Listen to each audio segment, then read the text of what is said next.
to the Sacramento softball complex alongside the one and only Jason Patterson.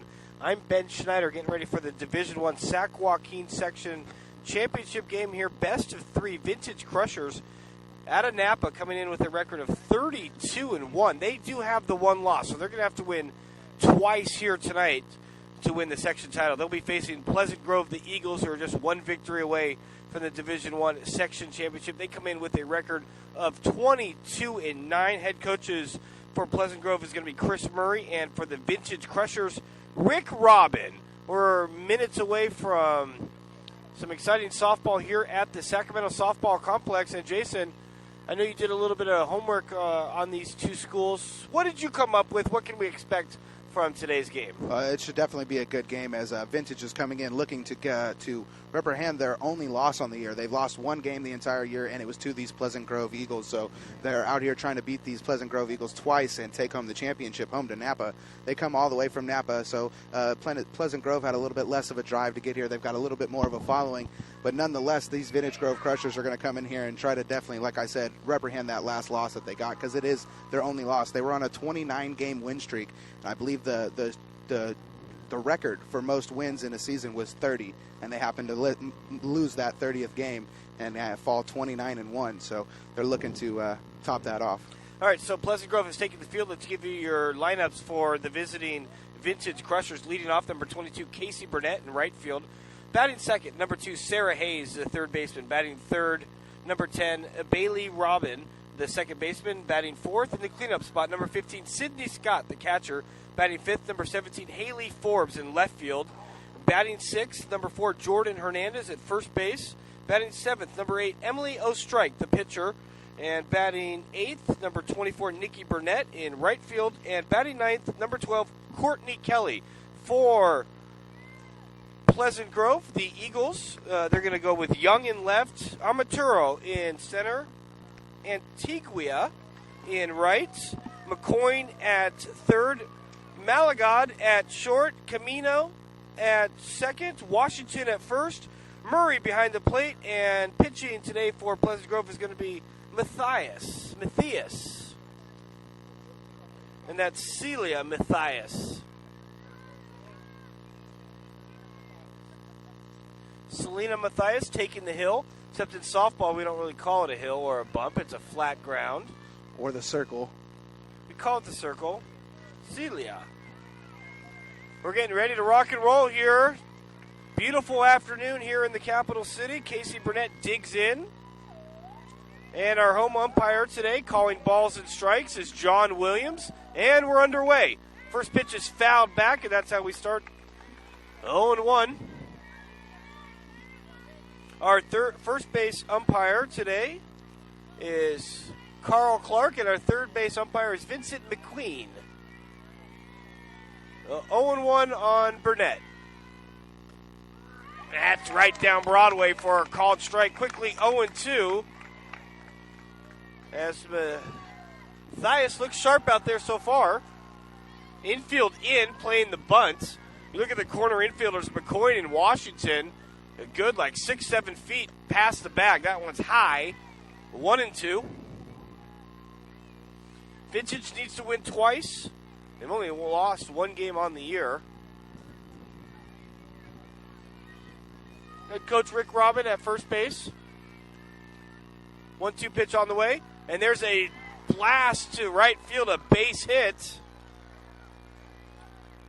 And Burnett starts the game off with a single. Nice piece of hitting there, Jason. Yeah, most definitely. That's exactly what you want with that seeing-eye single right in between the first baseman and second baseman. And she gets on there and lead-off single to start the game. Exactly what Vintage wants to do.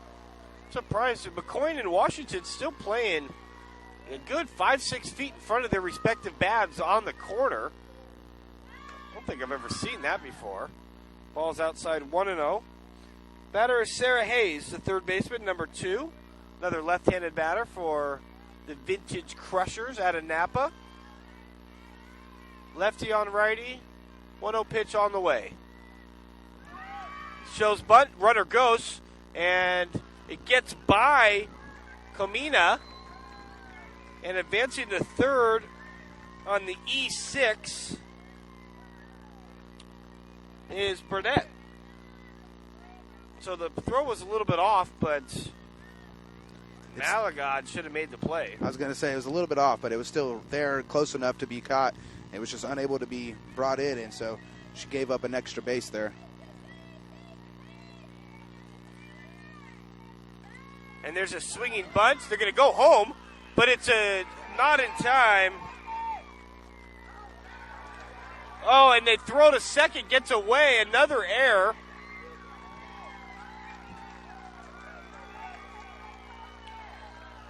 So Hayes reaches on the fielder's choice, advances to third on an E4. Kamina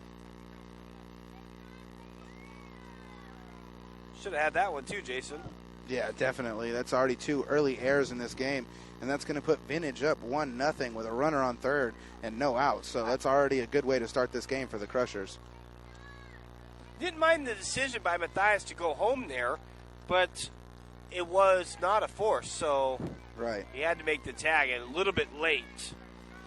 So bang bang play at home goes in the favor of the Crushers, and that'll bring up Bailey Robin, number 10, righty. Fouled back out of play, 0-1. I'm wondering why the corner infielder's playing so about halfway down the line almost.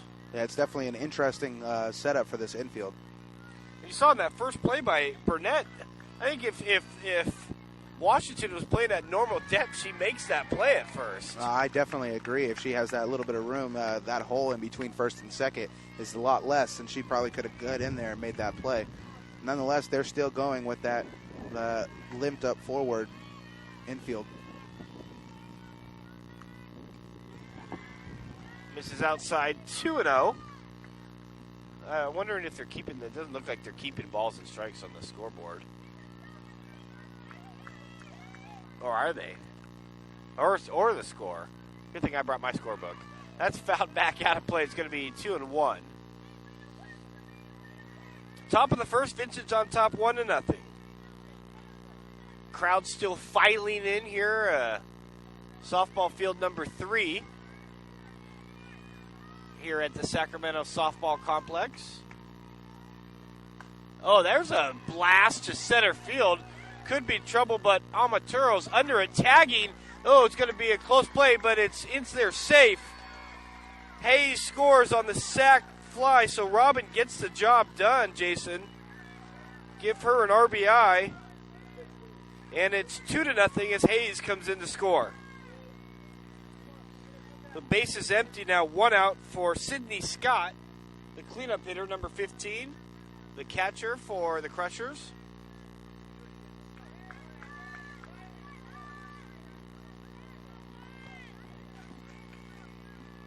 Matthias digs and the pitch. A little bit low, 1-0. Scott a righty. McCoy and Washington still playing in on the corners.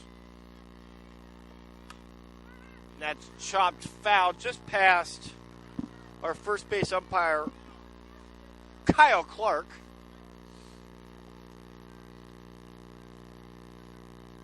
Finn Pendergrass is our videographer, our in-game producer. Our videographer is none other than the one and only Tim King. Alongside Jason Patterson, I'm Ben Schneider. Happy to have you with us. There's a blast to center. Another play for Amaturo. She makes the catch. And there's 2 away. Yeah, they need to get out of this inning already down a few runs given up in the first inning. So they need to get out and try to get their bats going. That'll bring up the 5-hitter Haley Forbes, left fielder. Haley wears number 17. Matthias gets the sign she wants from Murray, and we're ready to rock and roll. A little bit outside, 1-0. Looks like we got some students that showed up. Made the trip from Napa. About an hour and 15, I would say. Outside 2-0. That's a good eye by Forbes out there. She's making Matthias work for it.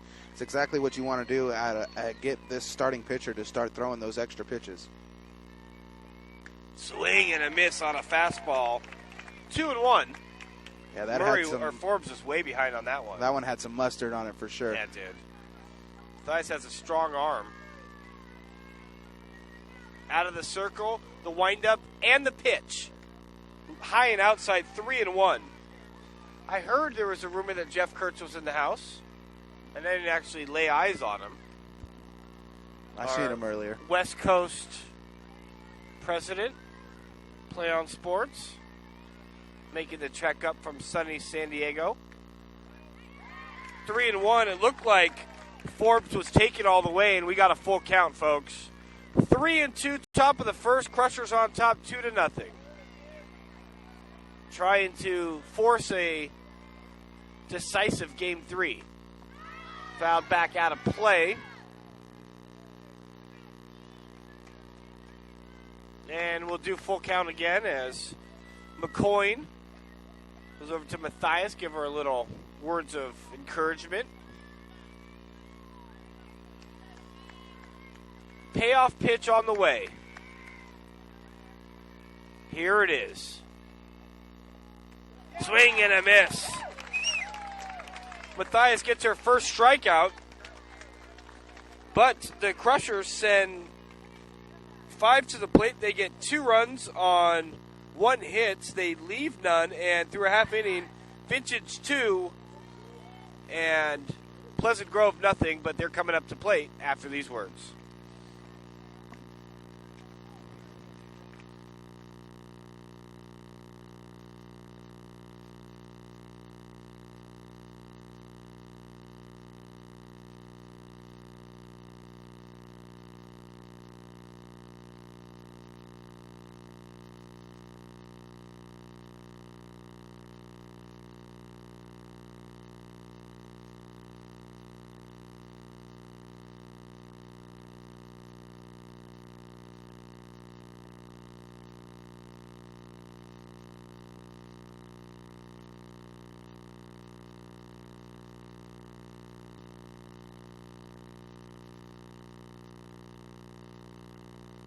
All right, I'm ready to go back.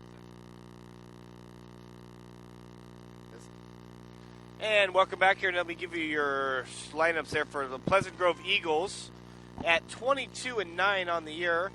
Leading off will be the shortstop, Marissa Malagod. Batting second, the catcher, Amber Murray. Batting third, the first baseman, Vanessa Washington. In the cleanup spot, the DP designated player, Autumn Miller. First pitch to Malagod is outside 1-0. Batting fifth, the third baseman, Katie Antigua. Batting sixth, the second baseman, Victoria Comina. Batting seventh, the left fielder, Ray Young. Batting eighth, the center fielder, Alexa McCoy. And batting ninth, Celia Mathias, the pitcher for Pleasant Grove. I'll give you your outfield lineup for the Vintage Crushers. In left field is going to be Forbes. In center field, Casey Burnett. In right field, Nikki Burnett. Around the infield, as that one's high, is Hayes at third, Kelly at short, Robin at second, Hernandez at first, Scott the catcher, and on the hill is Ostrike. And there's a walk. And Malagod is on base. Yeah, it's definitely unfortunate. Vintage comes out. They score 2 runs in the first inning, and they give up a leadoff walk. That's definitely not what you want to do. Pleasant Grove gave up a leadoff single, and Vintage gives up a leadoff walk. Amber Murray now the batter, the catcher. High and outside. See, both teams are playing their corner infielders way in. So that's just the thing to do. Amber Murray, number 6, ahead of the count, 1-0. That one's fouled back out of play, back towards another field here. Crowd still filing in. Sacramento Softball Complex.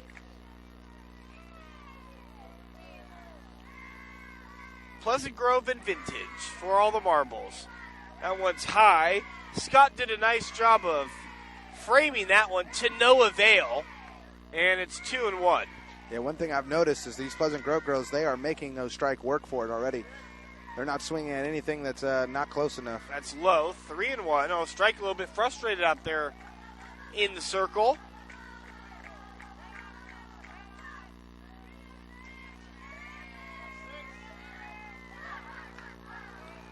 That one's right down the gut for a called strike, and we're run the count to full. Yeah, I don't even think Murray has swung the bat yet. Well, she fouled one off. That's in the dirt. Ball 4. Back-to-back walks to start things off. And for Vintage, you got to think, if you're Coach Robin, you got to be a little bit nervous about the way this one started out on defense. You get the 2 early runs, and then you give up back-to-back walks. Nothing more frustrating to a coach than the free pass. That'll bring up the 3-hitter, first baseman Vanessa Washington, swing and a miss, or a foul backed out of play.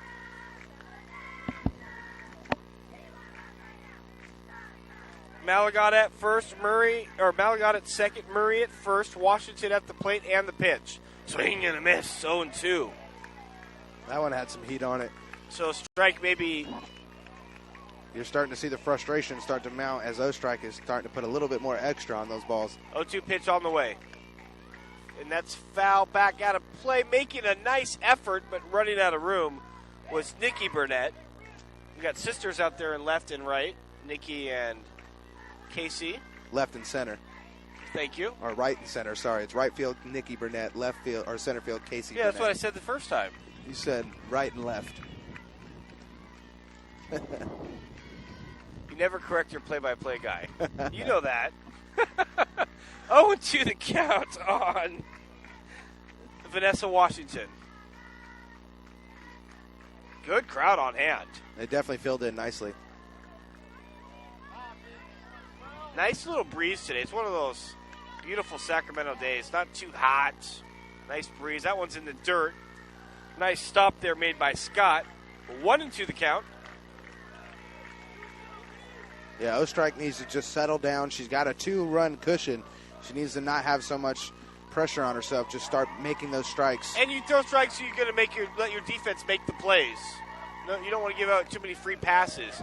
That one's low and inside. Good take there by Washington. From 0-2 now to 2-2. Yeah, these Eagles are definitely making O-Strike work early in this first inning.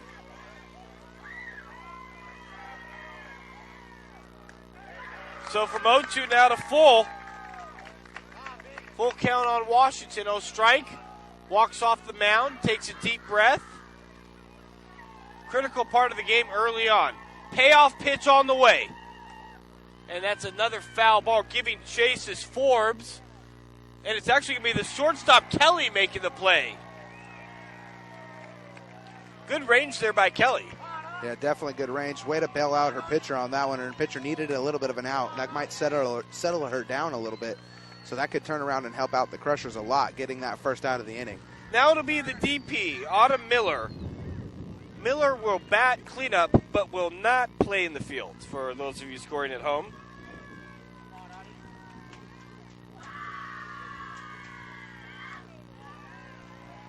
And she takes one on the inside corner, 0-1.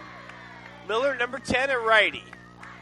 And I think you're right. O-Strike looks a little bit more comfortable out there after she got that first out. Yeah, it starts to settle her down, gets those nerves out of there. Another foul back out of play. And it's quickly 0-2 now on Miller. The nerves are probably high for most of these vintage Crushers, as they, like I said, their only loss on the entire season came to these Pleasant Grove Eagles. So they got all their want in the world to beat this team right now. So they just need to settle down and do it. They got to do it twice. Ball's outside, 1-2.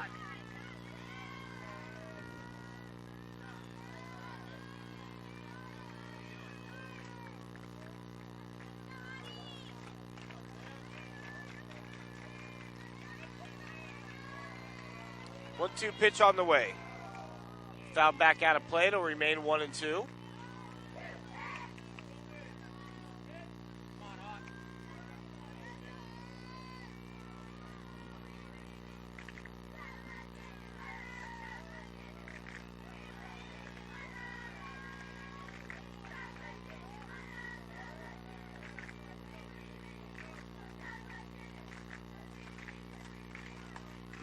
That one's popped straight up. Easy play for Hernandez in foul territory. So after issuing back-to-back walks, a couple of pop-outs, now 2 away, and it's going to take a 2-out knock to get a run home. It'll be Katie Antigua, the third baseman. Yeah, Ostrike has definitely seemed to settle down after getting that first out. She was able to get another pop out for another out, so she's down to 2 outs. She's 1 out away from getting herself out of this inning and keeping that 2-run lead. One's high and outside, 1-0. Number 8, Antigua.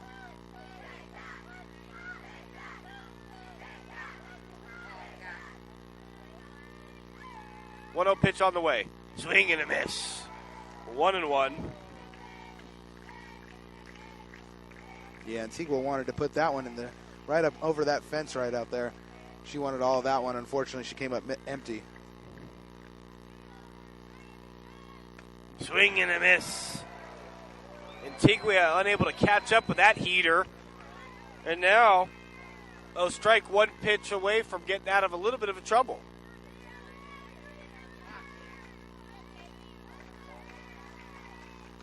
Ooh, just getting a piece.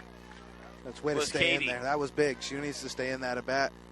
She wants to try to bring home some of these runners. You don't want to leave runners stranded. It's going to bring up a 0-2 with 2 outs.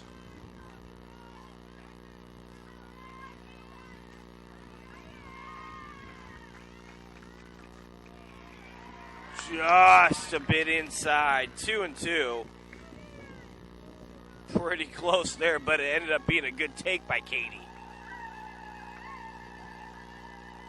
2-2 pitch on the way. And there's a little blooper. Could be trouble. It's going to drop. Rounding third and coming home and scoring is Malagod. And the Eagles are on the board, courtesy of an RBI single from Antigua. And on the play, Murray moves to third. Yeah, very nice at bat by Antigua there on that one. She was able to put a nice little blooper right over the second baseman's head. It fell right in there. And she was able to get a run home and advance the runner to third. So we've got runners on the corners with 2 outs here in the first inning with the score now 2-1. So Pleasant Grove trying to get back in that one. They're only 1 out or 1 run away from tying this ball game up. 6 batters, Victoria Camina, second baseman. Takes a strike 0-1. Just gets a piece of it, but it's going to be trouble. Shortstop into it, throw the first. Gets away from the batter.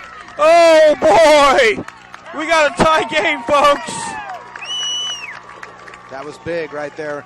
That was a nice little blooper. Happened to just get right out of the outstretched hands of Ostrike. And then on a nice hustle, she was able to make force the player to throw a bad ball out there, and she advances to second, get a run across 2-2. I think she beats that play either way, but the poor throw definitely is what allowed Antigua to get to third. I definitely agree. She had nice hustle. She got out of the box nicely, was sprinting down that first baseline. I think she beats the throw as well, but the hustle is what forced the bad throw. Ray Young, the batter, the left fielder, swing and a miss, 0-2.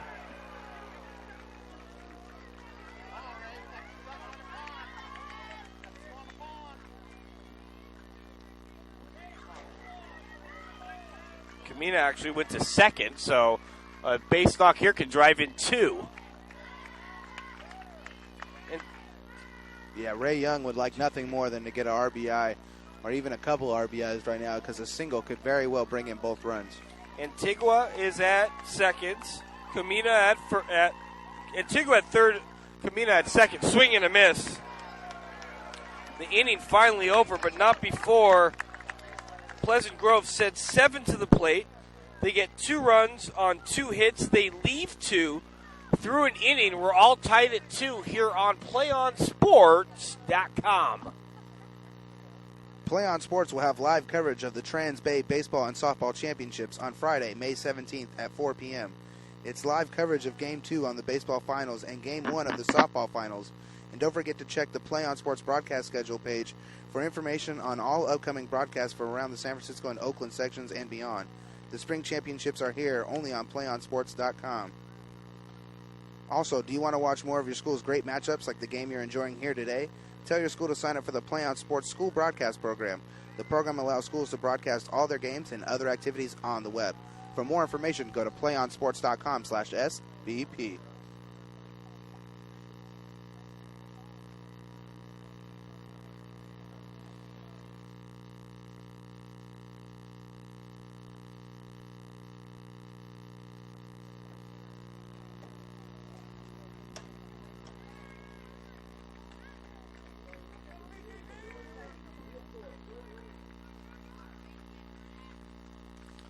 All right, so for the Crushers, it'll be 6, 7, 8 batters: Hernandez, Ostrike, and Burnett. First baseman Jordan Hernandez digs in.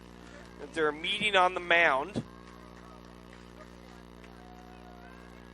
And talking strategy here as Vintage their second go at it. Top of the second, all tied at 2. High intensity here. Yeah, definitely. Neither team wants to back down. I like it. Vintage comes up with 2. Pleasant Grove finds a way to answer right back with 2 more. So keeping this game interesting. Ball's outside, 1-0. I definitely say between the first two, or between both pitchers, the first inning would have to go to Matthias, as she looked way better in her inning, even though she gave up 2 as well. A couple errors were the factors in that. Ball's outside, 2-0. Crushers out of Napa. Pleasant Grove out of Elk Grove.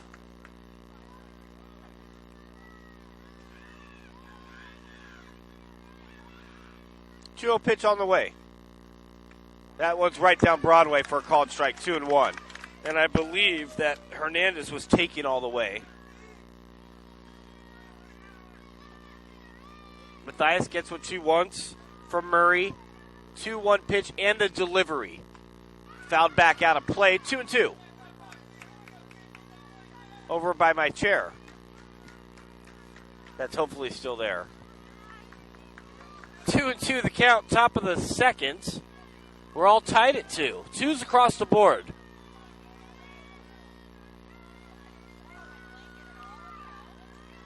And the pitch. Ooh, just outside, full count. Yeah, that looked good from my vantage point. Of course, we're not right behind home plate. We're actually about a quarter of the way between home and third base. Top of the bleachers. Just getting a piece, which was probably ball 4. But Hernandez too close to let it go.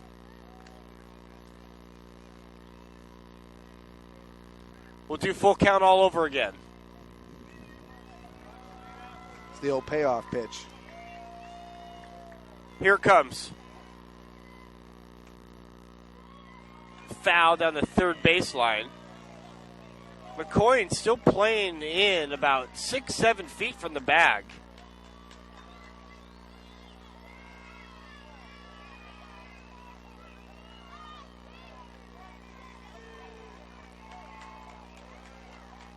Let's do a full pitch again.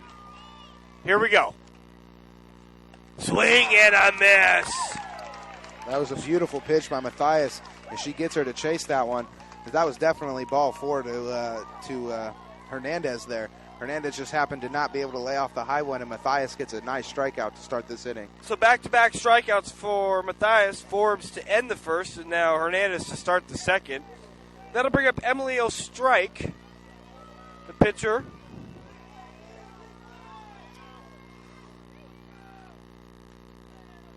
Ball's a little bit high, 1-0 on Ostrike.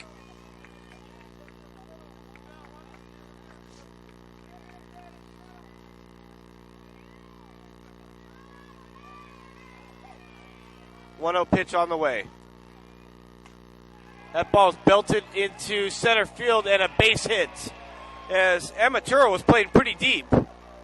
So a base hit for Ostrike. That gets the crowd on its feet. Yeah, that was a beautiful hit by Ostrike. Found the exact spot where there was no players on the field, put it in there nicely, and she gets a nice single.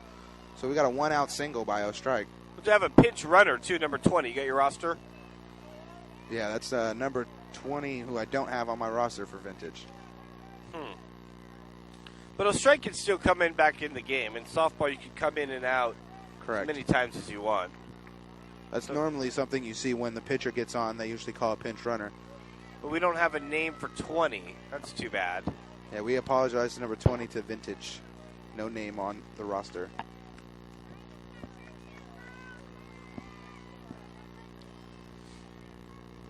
But the batter will be Nikki Burnett, the right fielder. Top of the second, 2-2 is the score. Strike on first, 1 out.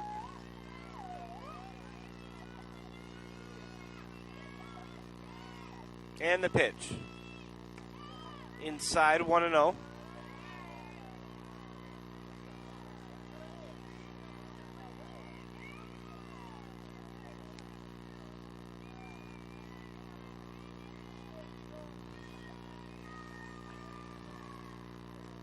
Ball's low, 2-0.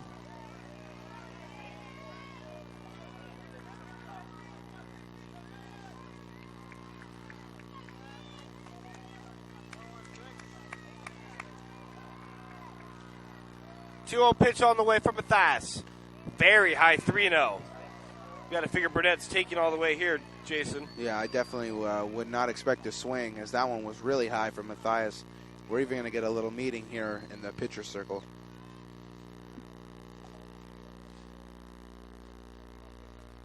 So we'll take a break in the action as well.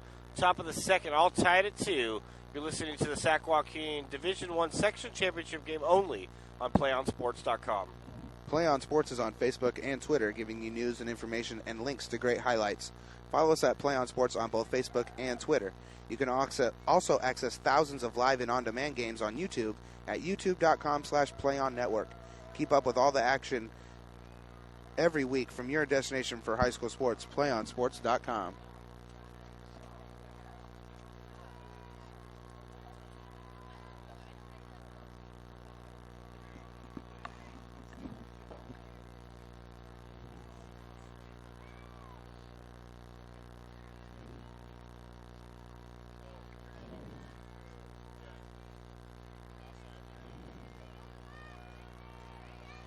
All right, here we go. 3-0's count on Nikki Burnett, the 8-hitter. Strikes on first. Or actually, we got a pinch runner after the single by strike. And ball 4. Want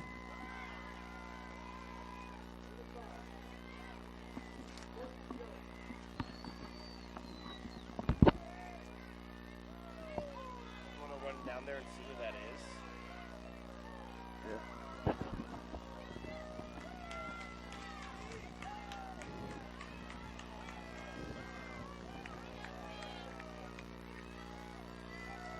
Got a pinch hitter. Yeah, because we had Courtney Kelly was set to bat 9th. Could be that Kelly is the flex player and will play it short but not hit. So we'll put, give me the name again, Jason. Jordan Baker is the batter.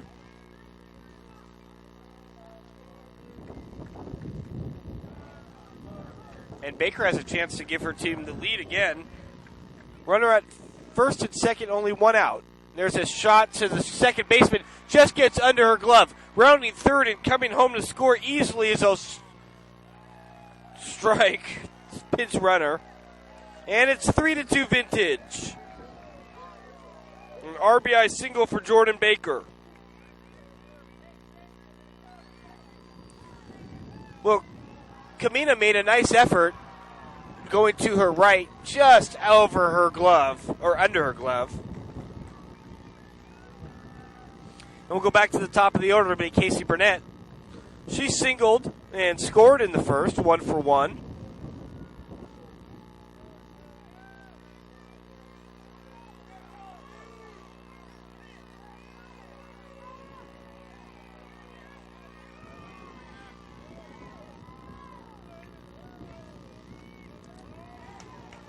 Strike on Burnett.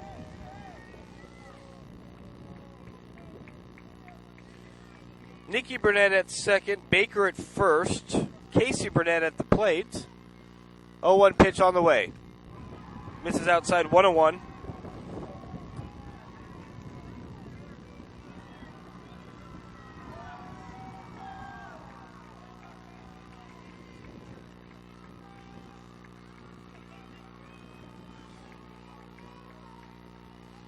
And the pitch. Outside 2-1. They called that a strike. 1-2. We don't have the best vantage point, but they did call it a strike.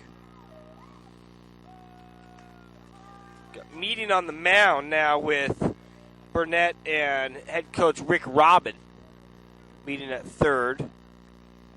Count is 1-2, 1 out, 3-2, top of the second.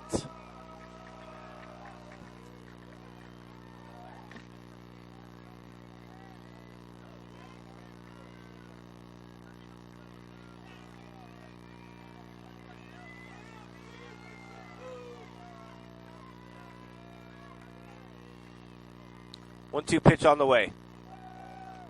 Swing and a miss. Third strikeout for Matthias, second of the inning. And that'll bring up Sarah Hayes, the third baseman. She reached on a fielder's choice and scored in the first, 0 for 1. Swinging bunt is a called strike, 0-1.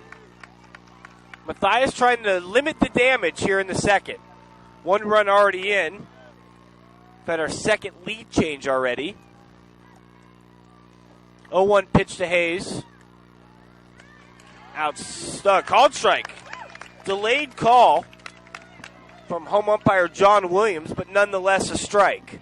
And it's quickly 0-2. 0-2 pitch on the way.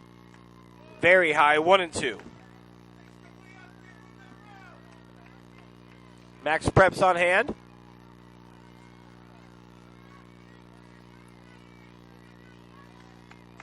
Fun atmosphere here at the Sacramento softball complex. 1-2 pitch, outside 2-2.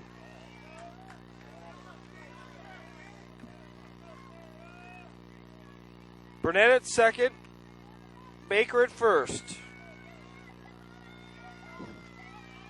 2-2 pitch, and the delivery. And there's a base hit to left field, but everyone's going to advance one base. So Hayes reaches on a single, Burnett to third, Baker to second, and the bases are juiced for the three-hitter Bailey Robin, I should say.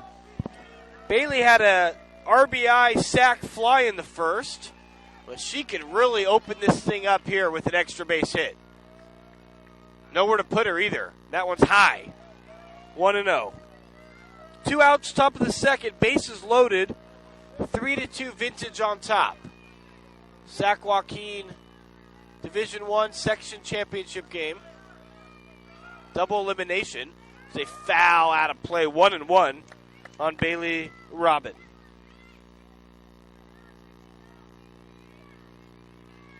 Yeah, I definitely like the speed to this game. Both teams coming out, giving it their all.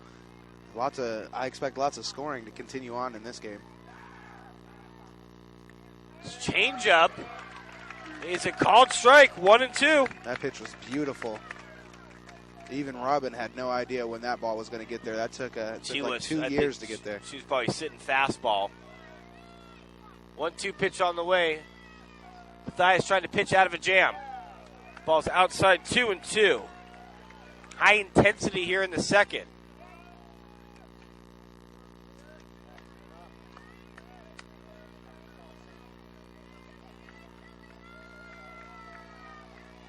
Two-two pitch on the way. And that's belted, but it's going to be a fair ball down the first baseline. 1 run will score. Rounding third to plant the plates. Safe. 2 runs will score. An RBI single. 2 RBI single for Robin. They score 3?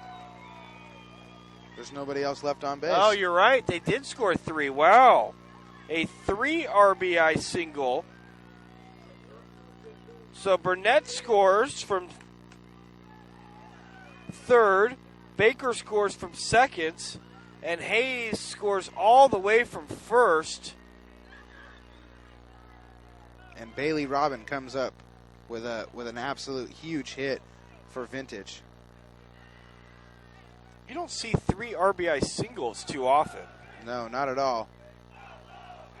But what had happened was the second baseman laid out for it, and when the right fielder ended up picking up the ball, she bobbled it a little bit, and the third base coach noticed that, sent the runner home. It was good base coaching, good base running, and they were able to pull the 3 RBIs on the single. Probably technically be 2 RBIs and an error. I didn't see the bobble personally, so I'm going to give her 3 RBIs. It wasn't, unofficially. It definitely wasn't enough to warrant an error. Yeah, okay. But the ball took a funny bounce, too. Right. Had some top spin on it. It was right there at that dirt grass area, so it always takes funny bounces out in that area. So Robin clears the bases with 1 swing on a Texas leaguer, and that'll bring up Sydney Scott, who flied out to center in the first. She's 0 for 1. 5-2 now, Vintage on top, trying to force a final game. Ball's high, 2-0.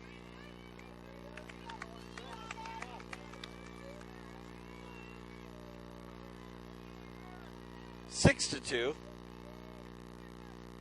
I think I said 5. They were late adding that last run.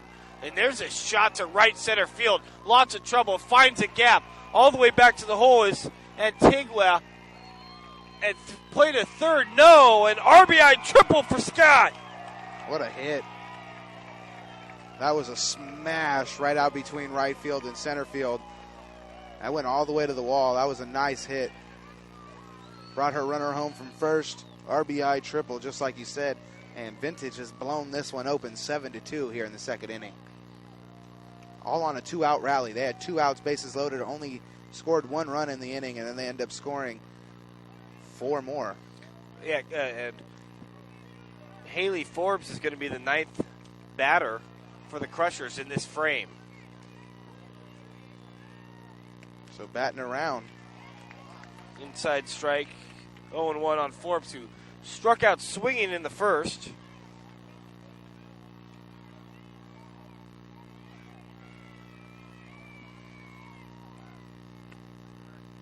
Another strike, same location, inside corner, 0-2. Forbes quickly behind in the count, the left fielder.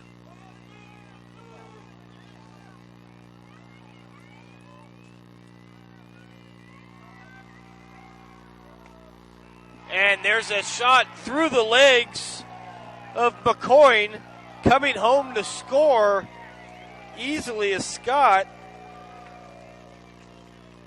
This is the epitome of a 2-out rally. Well, and it can't be considered a error because it never hit Yeah, McCoy. it was just, she was playing too far forward. She wasn't able to get down there. If this was hockey, we would have called that one the 5 holes. It went right in between her legs. The nutmeg in soccer. I love all the names for it. So Hernandez now to bat for the second time in the frame. She struck out to lead off the inning.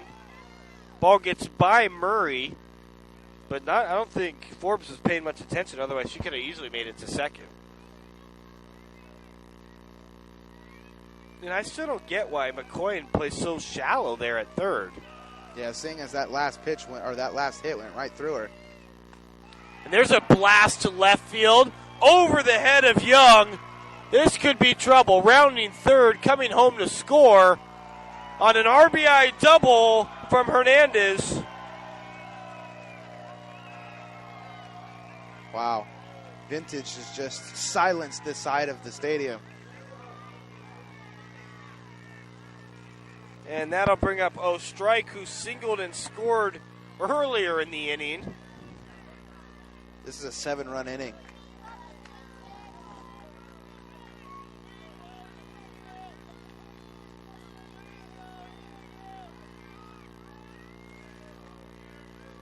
Ball's outside 1-0.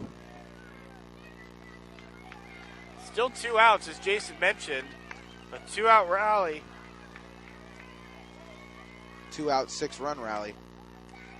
Called strike 0-2. It was 3-2, 2 outs, bases loaded. Now it's 9-2, 2 outs, runner on second.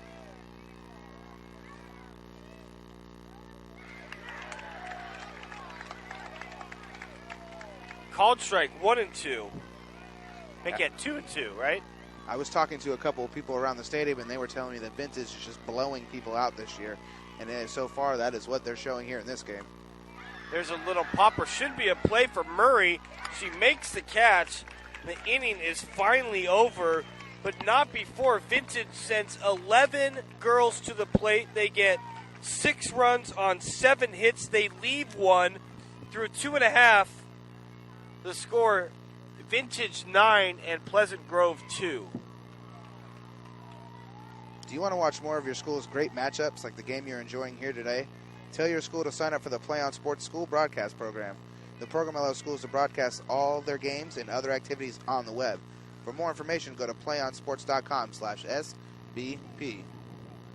Also, don't forget to stay tuned for the playonsports.com postgame show where we will select our player of the game.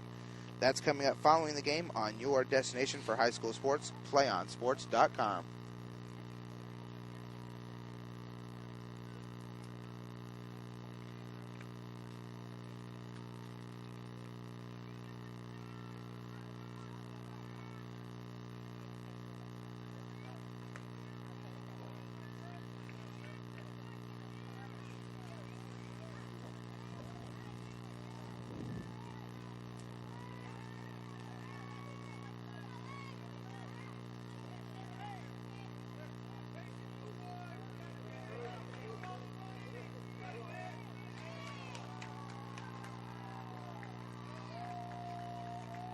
So Pleasant Grove has some ground to make up. They trail 9-2 after Vintage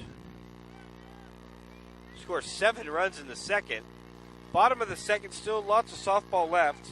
It'll be McCoy, Matthias, and Malagad. McCoy, the center fielder, takes one high, 1-0.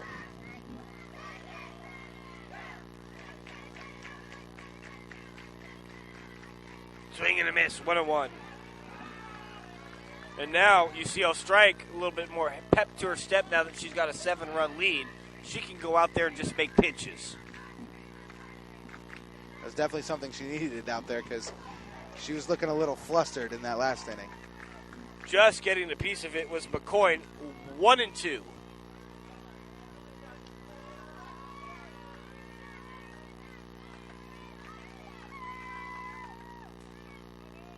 That one just off the butt of the bat.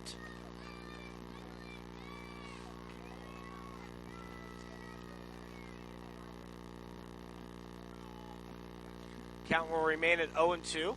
I don't know why they don't put balls and strikes on the scoreboard. But I got my scoreboard. That's all right.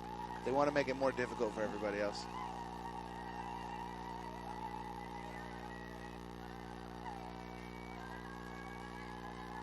One-two pitch on the way. Changeup misses outside. That was the old Rookie of the Year floater ball right there, if you've ever watched that movie. Is that Gary Busey? What's he in that? Yeah. Swing and a miss. McCoy goes down. Second strikeout for Strike. And that'll bring up Celia Matthias, the pitcher. Number 16, a righty. Selena Matthias, thank you.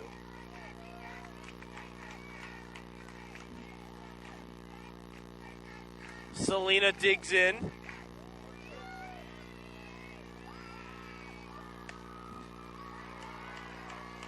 That one was a little high. Yeah, just a little bit. Good take.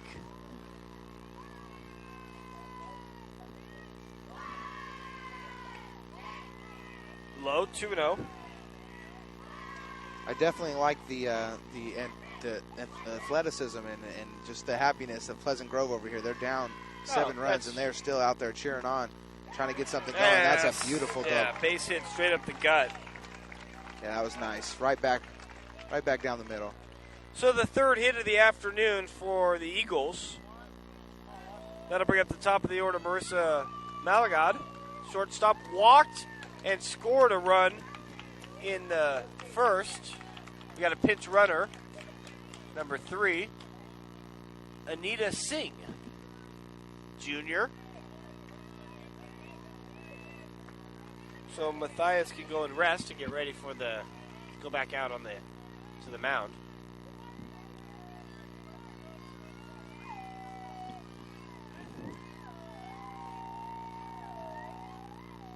So we got one out, runner on first. Let's see if Pleasant Grove can't get something going and string some hits together and start digging back into this deficit. And they got the top of the order up. There's a foul ball out of play to the left side of the diamond. 0-1 on Malagod.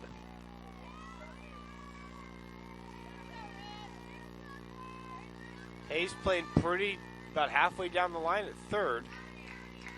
Another foul ball, pretty much the same location, 0-2.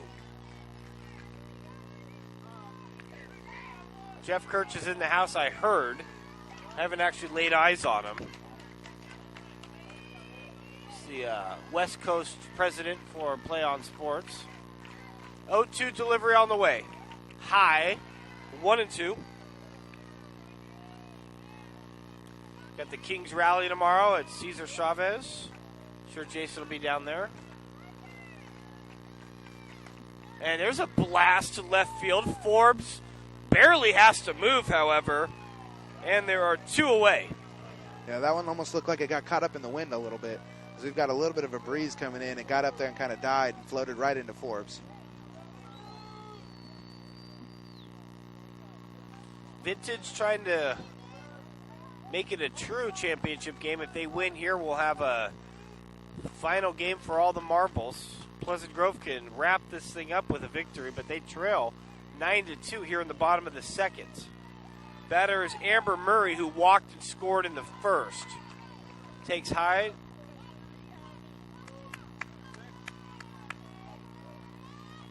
Amber, the catcher, wide stance at the plate and the pitch.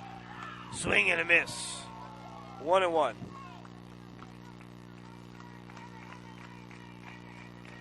I've definitely noticed Ostrike's command has definitely gotten a whole lot better since she's had that run cushion to deal with.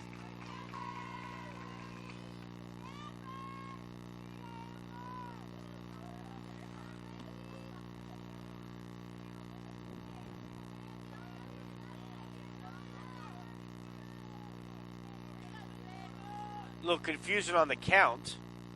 I have 1-1. Umpires will meet.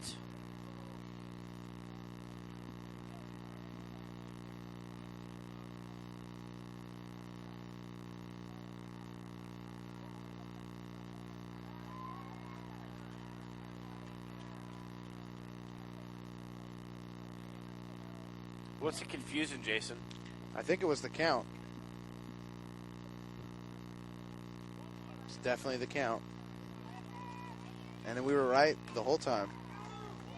As usual. 1-1 pitch on the way. And there's a blast to left. Forbes coming in on it. She'll make the catch, and the inning is over. The Eagles get no runs on one hit. They'll leave one through 2 innings. It's been all Vintage Crushers so far. They lead 9-2. You're listening to the Division I Sac-Joaquin Section Championship game for softball only on PlayOnSports.com.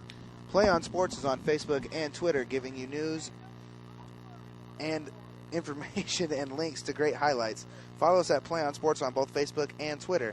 You can also access thousands of live and on-demand games on YouTube at youtube.com/PlayOnNetwork. Keep up with all the high school action every week from your destination for high school sports, PlayOnSports.com.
It'll be Burnett, Kelly, and Baker due up for the Crushers. And it'll be Burnett, the right fielder, takes a strike 0-1. Burnett walked and scored a run in the second. The second that brought 11 girls to the plate. They scored 7 runs on 7 hits. That was a big-time inning. 9-2, Crushers on top. 0-1 pitch on the way from Matthias. High 1-1.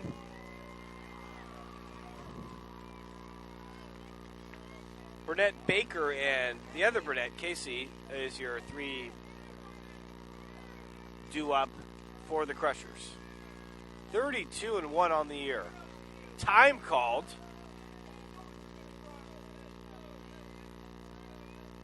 Matthias gets the sign from Murray and the pitch. Outside 2-1.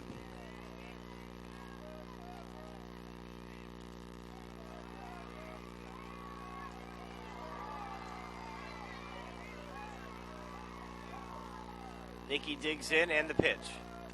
High 3-1.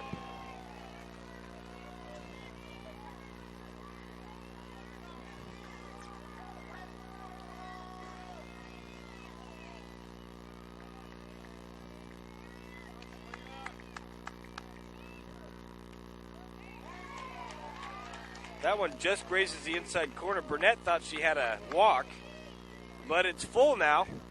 I thought she had a walk too. It looked inside from here, but again, we have that horrible vantage point. It's kind of hard to tell balls and strikes from here. And that one's right down Broadway, called strike. Burnett goes down looking. That looked fairly close to the same pitch as the one before that. Burnett didn't like either one, but nonetheless,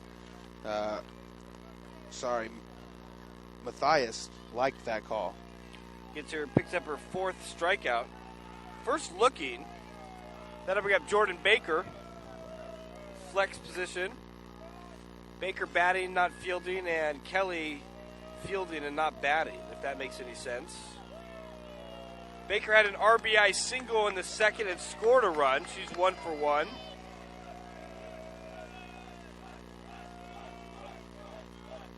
Timeout called by home umpire John Williams.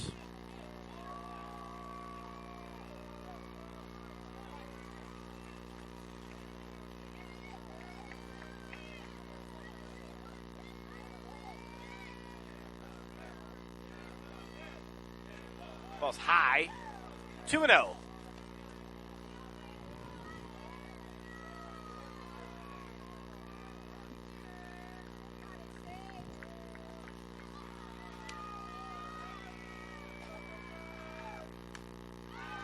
Fouled out of play and out of the ballpark. 2-1.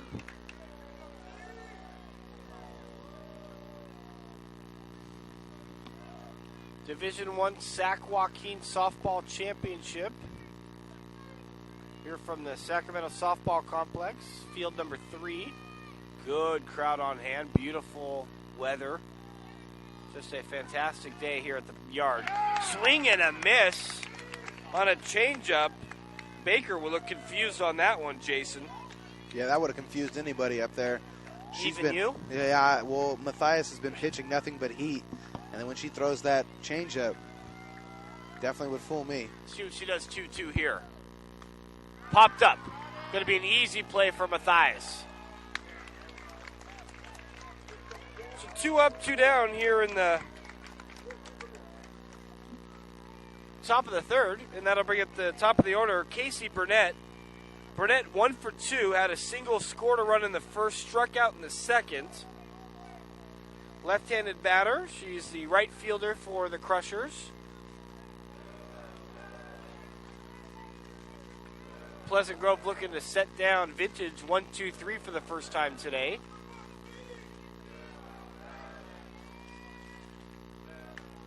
Inside 1-0.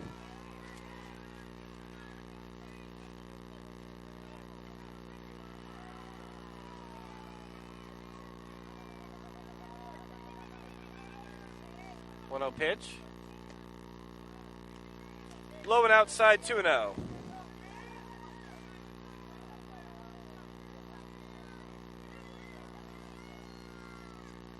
definitely a little interesting approach at the plate. She kind of starts taking off, almost like an Ichiro-like. She hits it to short. Good play. Throw not in time, but a heck of a play by Malagod. And an infield single for Burnett. She's 2 for 3 now. Yeah, it's a little bit different here in softball than baseball. The bases are only 60 feet away instead of 90, so 60 feet she was able to hustle down there and beat out that throw to first base. That brings up Sarah Hayes.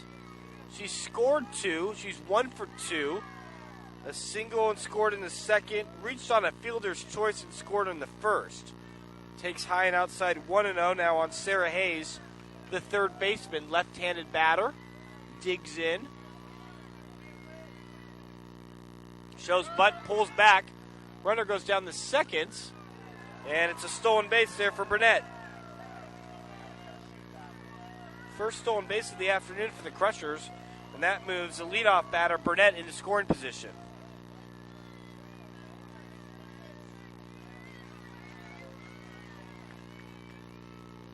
Top of the third, Crushers on top 9-2.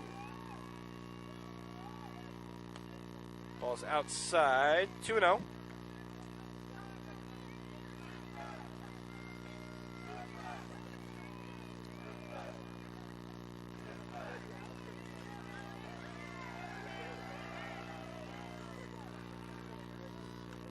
There's a bunt.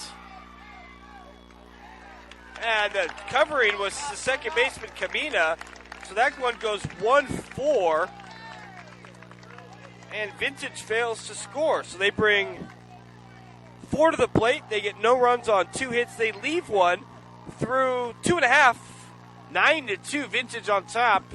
You're listening to the Sac-Joaquin Division I Softball Championship game only on PlayOnSports.com. Do you want to watch more of your school's great matchups like the game you're enjoying here today? Tell your school to sign up for the Play On Sports School Broadcast Program. The program allows you to broadcast all their games and other activities on the web. For more information, go to playonsports.com/SBP. Also, don't forget to stay tuned for the PlayOnSports.com postgame show, where we will select our player of the game. That's coming up following the game on your destination for high school sports, PlayOnSports.com.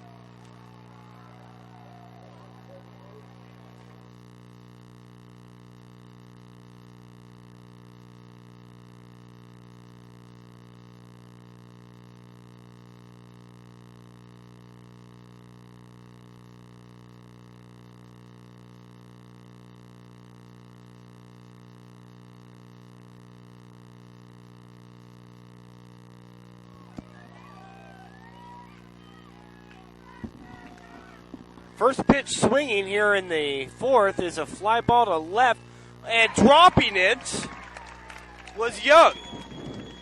No, correction. Dropping it was Forbes.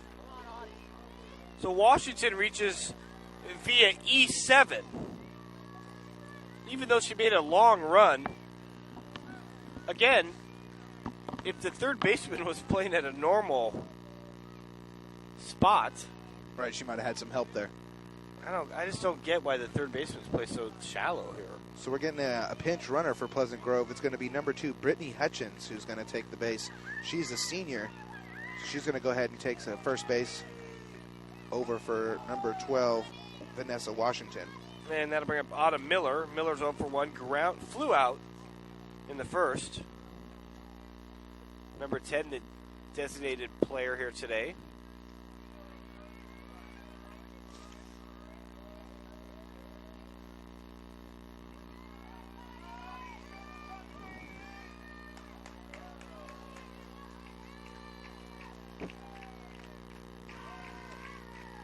Ball's low, 1-0.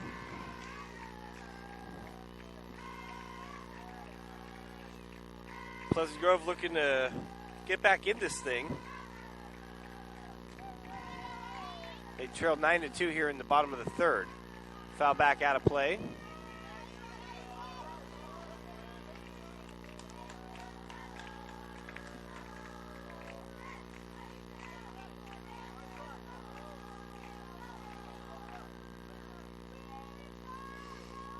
One the count.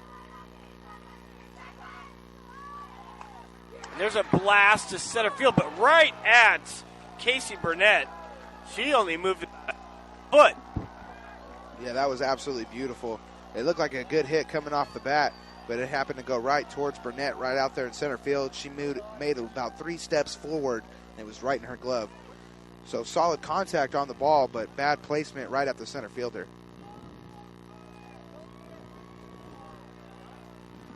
That about Katie Antigua. Had an RBI single in the first. She's 1 for 1 on the day, third baseman. What happened with our runner?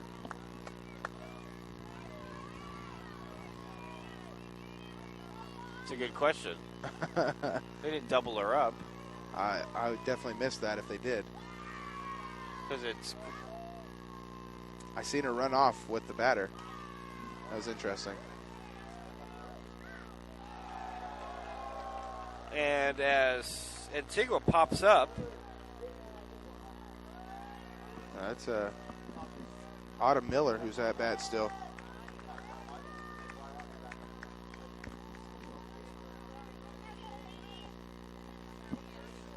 Oh.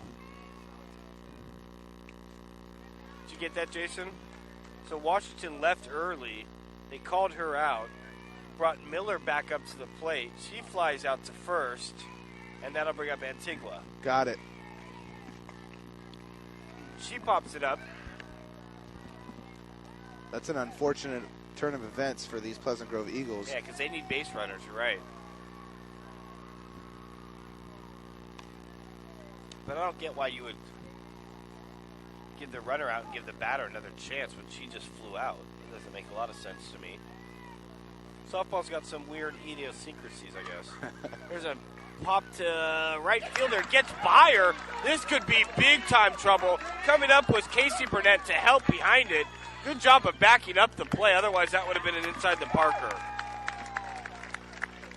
Yeah, that was nice right there.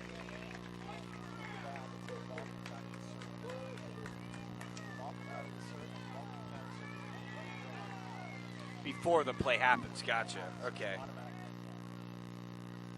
Okay, so the dead ball was called on the Washington. We're going to give Antigua a triple there because it never actually hit Burnett there in right. You got to give her a triple on that.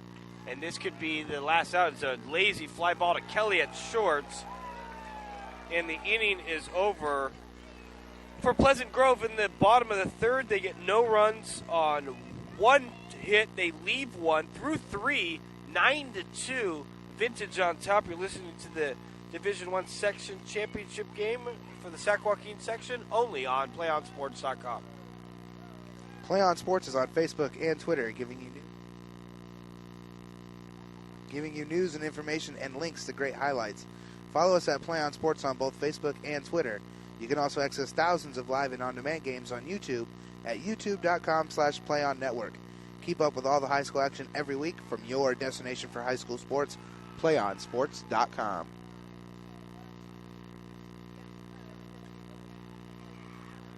That was an unfortunate inning there for Pleasant Grove, as they would have got a run across if she wouldn't have left early.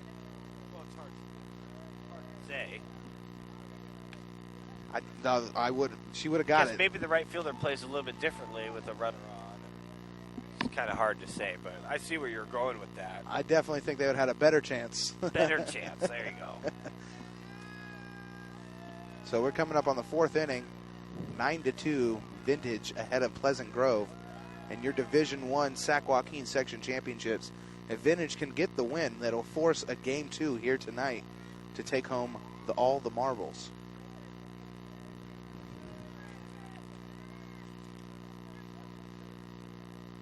Bailey Robin will lead off for Vintage. She is 1 for 2, but has 4 RBIs already. She had the 3 RBI single in the second and scored a run, and a sac fly RBI in the first. So she's having herself a fantastic ball game, making herself an early candidate for our PlayOnSports.com post-game show player of the game.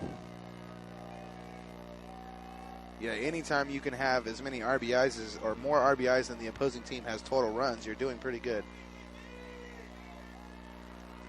So 3, 4, 5 hitters, Robin, Scott, and Forbes due up for the Crushers. That ball is very high, 1-0. Just for everybody at home, we have a new pitcher for yeah. Pleasant Grove. It's now number 17, Ray Young. So Ray Young is going to move on over to the pitcher circle, and she's going to be pitching now. So we probably have a new left fielder. It looks like Matthias just went over to left, so it looks like they just traded positions.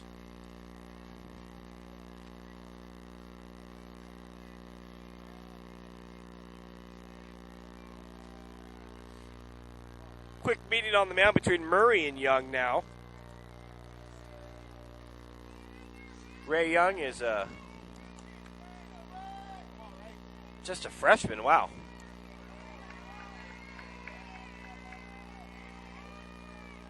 1-0 pitch. Swing and a miss on a high fastball. 1-1 now on Robin. 4 RBIs already for the second baseman. Fouled back out of play. I got it. 1-2. I was going to catch it. We'll be at the Kings rally tomorrow at Cesar Chavez. Unbelievable comeback story of Kings staying put. Jason and I will be down there tomorrow. Another meeting on the mound. Count is 1-2, I can tell you that. This home plate umpire is quite unsure of himself. Well, the thing is, you get a scoreboard operator. They keep track of the inning and the run. I don't know why they can't keep track of the balls and strikes. A lot of Giants fans in the crowd. Unfortunately. To have a tough loss today as they fall to the Nats 2-1 in 10. Gio Gonzalez against Madison Bumgardner. Here's a lazy fly ball. Who's it going to be? Oh, it's the second baseman, Kamina, making the catch. Robbins retired F4.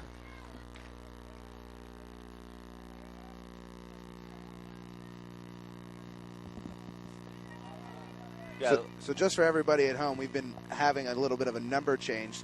So number 5 on vintage for Crushers is actually indeed supposed to be what number 12 was, Courtney Kelly. So 5 is Courtney Kelly. So we were calling her Jordan Baker the entire time, but it was Courtney Kelly, number 5. 5 is Courtney Kelly. Correct. Cindy Scott, the batter, 1 for 2. An RBI triple and scored in the second, flew out in the first. 1 out here, top of the 4th. Crushers on top, 9-2. Very high, 1-0.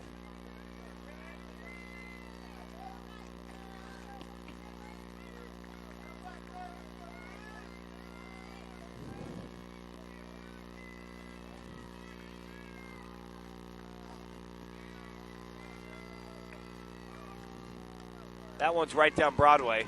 Called strike 1-1. Yeah, Young has came in here. She's looking pretty good from the circle so far. Coming in relief for Matthias. I was going to say. 'Cause she went to left, so they basically they traded positions. Changeup, reaching for it to the second baseman. Got to be quick. Not in time. Infield single for Scott. You're right, Jason, with the 60 feet, I mean... It's quick. It is really quick. You've got to play pretty much flawless infield if you want to get the runner out. Then I'll bring up Haley Forbes, who's 1 for 2, struck out in the first, had an RBI single and scored in the second. Forbes, the left fielder, has made some nice plays out there in the outfield. Vintage on top, 9-2 here, top of the 4th. Game 2 will be, what'd they say, about a half hour in between? I think something like that.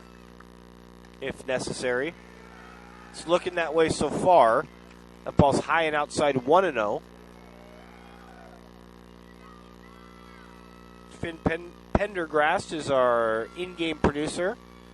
Tim King, our videographer. There's a blast to right.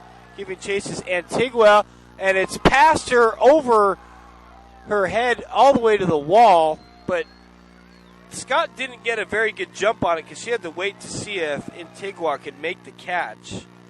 So a double for Forbes. Scott moves to third. And just like that, the Crushers have runners at second and third with just one out here in the fourth. Yeah, that ball was about 2 to 3 feet away from a home run, as it looked like the right fielder just assumed that was going to be a home run and kind of gave up on it a little bit, let it go over her head, and it happened to fall right into the ballpark for a stand-up double. So it's going to put runners on second and third, like you said, only one out, already with a 9-2 lead. These Crushers are just, they don't stop. They just keep pouring it on. We've got a meeting on the mound. We'll take a break in the action. 9-2 is our score here, top of the fourth.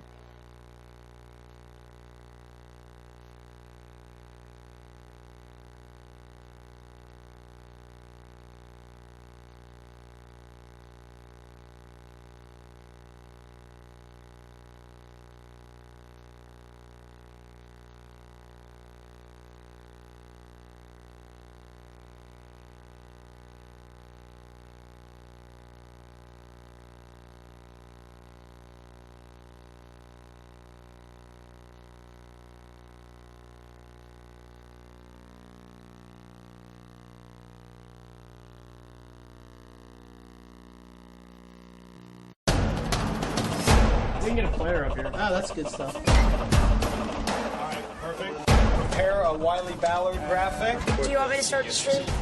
Pond, Scott at third, Forbes at second. Young now the pitcher for Pleasant Grove.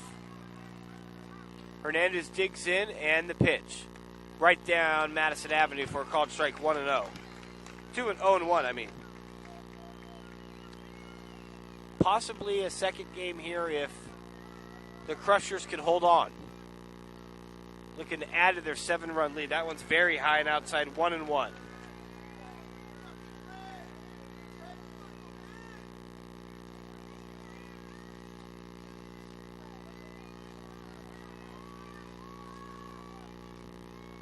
One pitch on the way. Low, 2-1. Yeah, Murray wanted that one as she held it there, hoping to get the umpire to call a strike. Those strikes on deck. 2-1 pitch on the way. Very low, 3-1.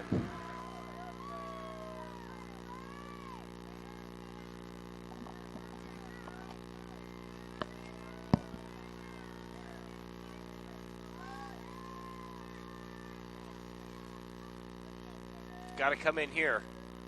Low, bases loaded on the walk. No, we've seen this before. That'll bring it Emilio strike, 1 for 2. Singled and scored in the second, flew out in the third. So it's going to bring bases loaded again for the Crushers. This is the second time in this game that they've had bases loaded. Last time this happened, they turned it into a 7-run inning. So let's see what happens this time.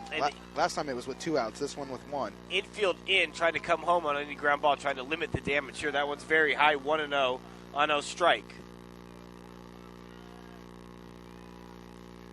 Vintage Crushers out of Napa. Pleasant Grove here out of Elk Grove locally.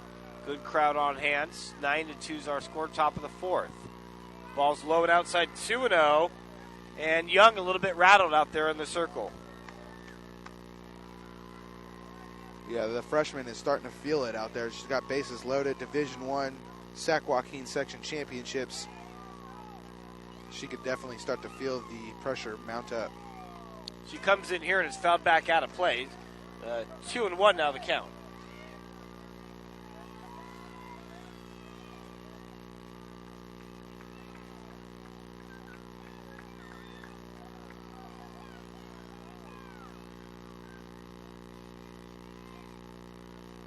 Two-one pitch.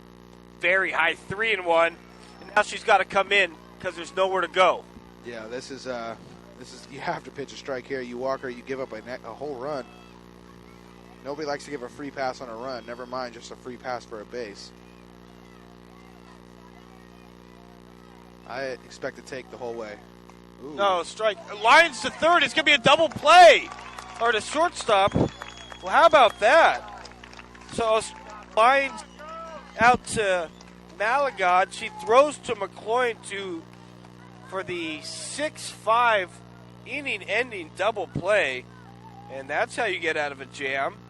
For Vintage, they get no runs on 2 hits. They leave 2 through 4.5. 9-2, Vintage on top. Right here on the Play On Sports Network.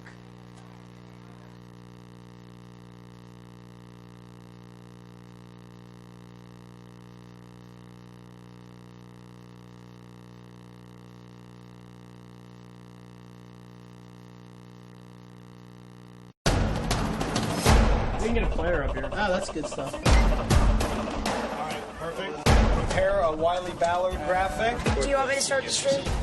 Start the stream. Camera 3. Beautiful. We're coming in on 1. For more information on how your school can join the Play On School broadcast program, go to playonsports.com/SBP. We can get a player up here. Oh, that's good stuff. All right, perfect. Prepare a Wiley Ballard graphic. Do you want me to start the stream? Start the stream. Camera 3. Beautiful. We're coming in on 1. For more information on how your school can join the Play On School broadcast program, go to playonsports.com/SBP.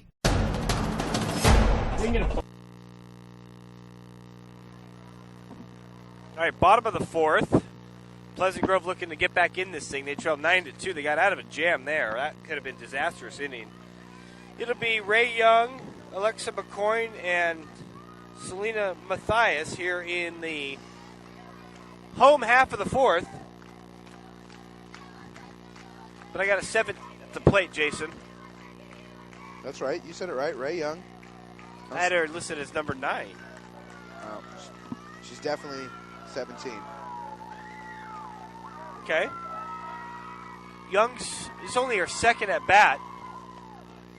She struck out in the first. No, in the first.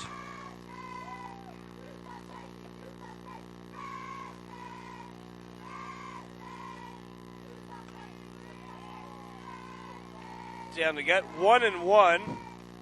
Ray Young, just a freshman. Trying to get on base and get a rally going for the Eagles. There's a blast to left field. Forbes barely has to move now, comes in a little bit. And Young is retired for the 2nd time today. And that'll bring up Alexa McCoy. McCoy 0 for 1, struck out in the 2nd.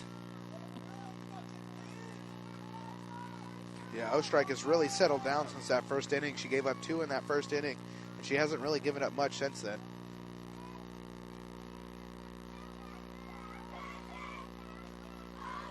Outside 1-0. Grove 22-9 on the year. But in the driver's seat as far as the fact that the Vintage had to win 2 games. There's a lazy pop, and it's played by Ostrike. And McCoy is retired F2.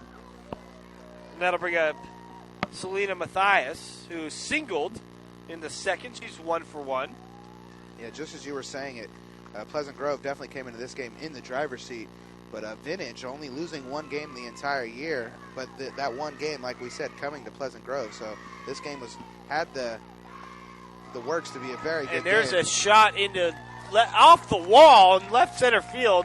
Going to be a play at 2nd, but sliding in with a double is Mathias. She is 2 for 2. That one was ripped, Jason, right off the wall. Yeah, I thought that one had a chance to go. It just was more of a line drive, frozen rope right out there in between left field and center field. It hits the bottom of the wall, and she's able to get a double with nice hustle getting in there. That'll bring up Marissa Malagod. Let's see if Pleasant Grove can't get their own little 2-out rally going, as that's what killed them in that 2nd inning. Malagod 0 for 1 with a walk. Scored a run in the 1st. That's popped up. Could be a play for Scott. And making the catch, actually, Hernandez. Oh, no, they're going to say it hit the fence first. Yeah, they're going to say that she trapped it against the fence.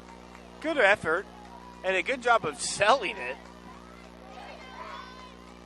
But John Williams, our home umpire, was right on it. So 0-1 now on Malagod. 0-2 as she fouls that one back out of play. Yeah, thank God for the backstop, or our videographer Timothy King might have had to make a dodge move on that one.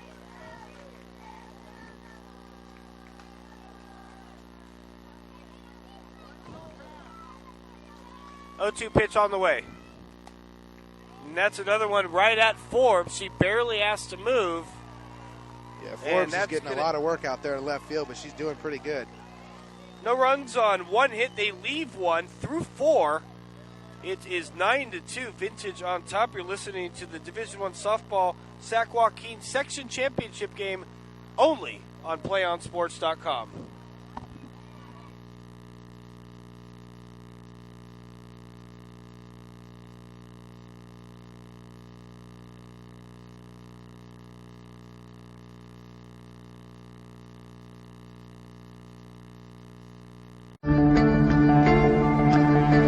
One match away from immortality.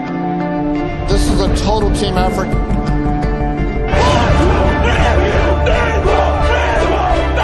gonna come at you. One shot at this.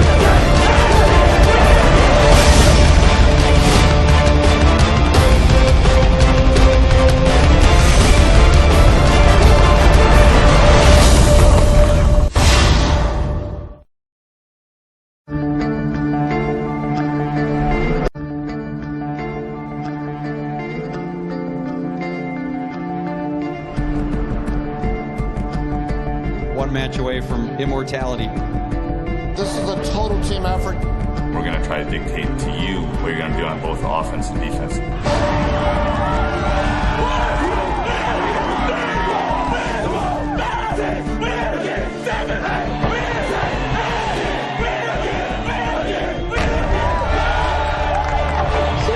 We're gonna come at you. One shot at this. Now it's time to put the hats on and go get some work done. So they're all going to look to make a statement early.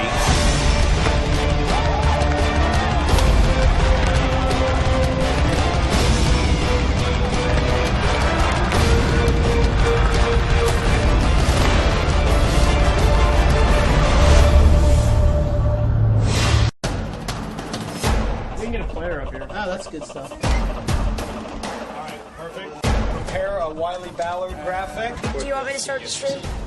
Start the stream. Camera 3. Beautiful. We're coming in on 1. For more information on how your school can join the Play on School broadcast program, go to playonsports.com/SBP. We can get a player up here. Oh, that's good stuff. All right, perfect. Prepare a Wiley Ballard graphic. Do you want me to start the stream? Start the stream. Camera 3. Beautiful. We're coming in on 1. For more information on how your school can join the Play. All right, top of the 5th as the Vintage Crushers looking to add to their 7-run lead, and they get the leadoff batter on as Nikki Burnett is hit by a pitch from Young. So one pitch and Burnett is on base. That's definitely not the way you want to start the inning. First pitch, hit batter.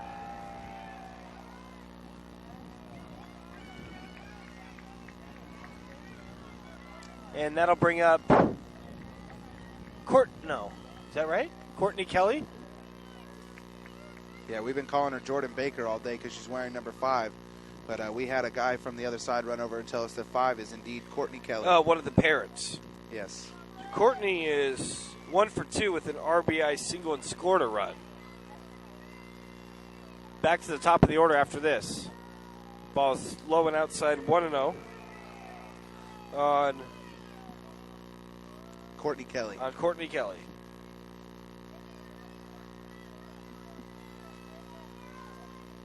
McCoy almost at the plate. She's playing so far in on third. It's definitely an interesting thing. I've never seen a third baseman so close. Imagine a line drive down the hot corner. Yeah, it's 3-0. And it's Young already in trouble here in the 5th. 3-0 pitch on the way. Taken all the way, and that one's painting the corner. 3-1. I heard a rumor that Jeff Kurtz was here from San Diego, the West Coast president of. Oh, and that's just what we're talking about. McCoy out of position, and it's a base hit. Had she been at normal depth, I think she gets that play. So a base hit there for Courtney. Moving to second base is Burnett. And now here we go, top of the order, Jason. This could be trouble for Pleasant Grove.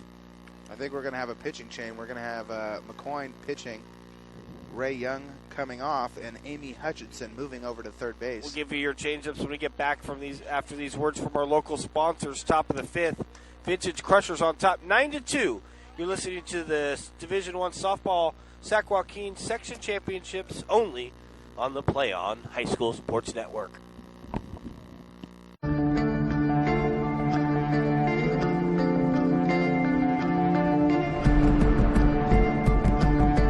One match away from immortality.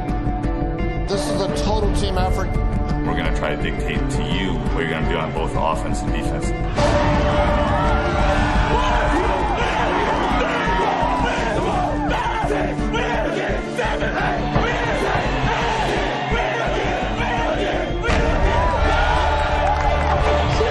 We're going to come at you. One shot at this. Now it's time to put the hats on and go get some work done. So they're all going to look to make a statement early.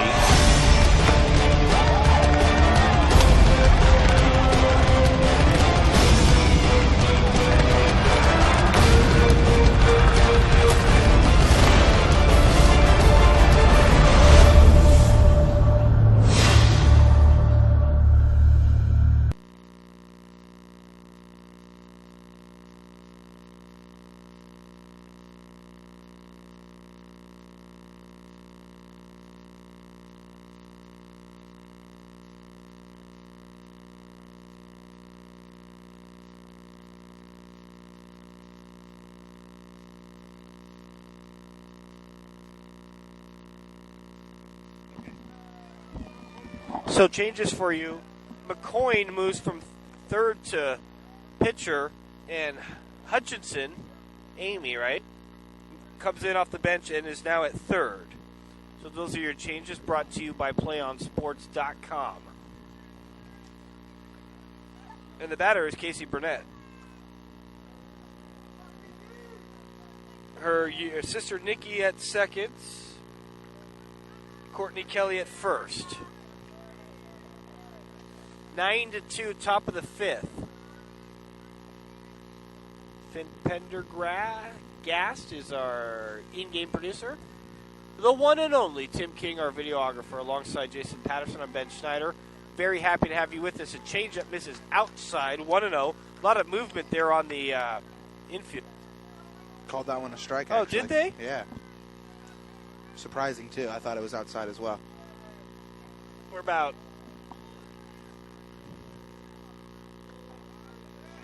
Oh, that one catches the inside corner quickly 0-2.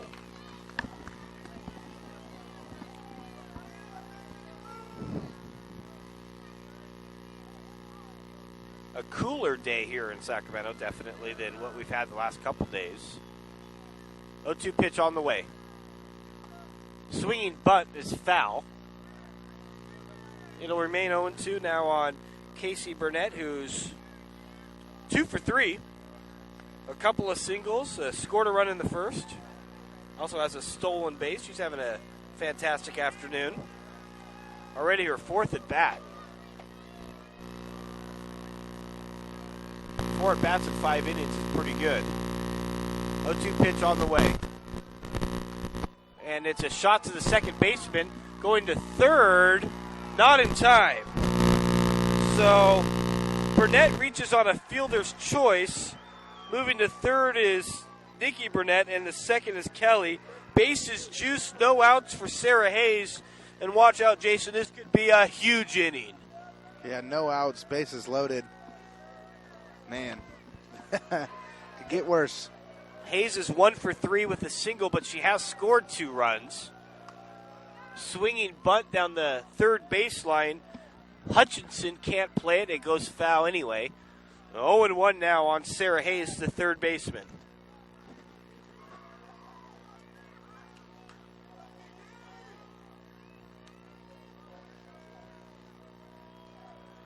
just do a quick post-game show should Vintage end up winning this one, and then we'll be back in about a half hour for the decisive final game.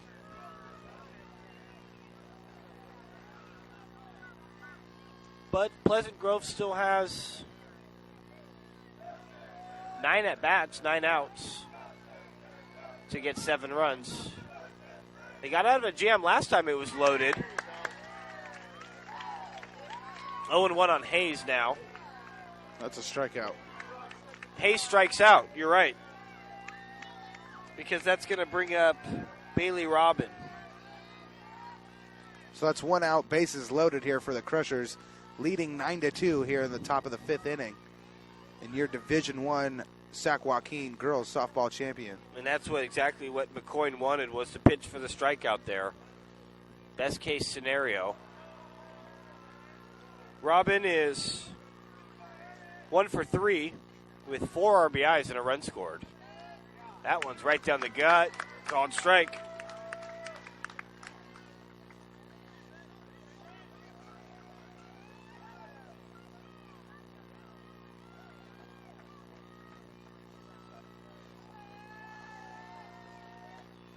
Swing and a miss. Quickly 0-2.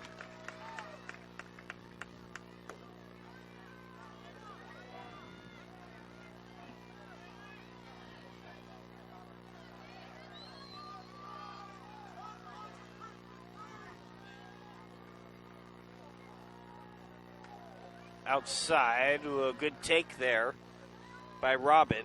1-2. 2-2, as Tim King tells me. Thank you very much. I missed a ball somehow. Of course, I don't have a scoreboard to reference back to. 2-2, and the pitch. Outside, full count, bases loaded. Big pitch here coming up as Pleasant Grove trying to keep it a 7-run game. Vintage trying to open things up here. Payoff pitch on the way. Swing and a miss. You get a piece? Just got a piece. Well, that had to be barely a little piece. I thought that was a swing and a miss as well.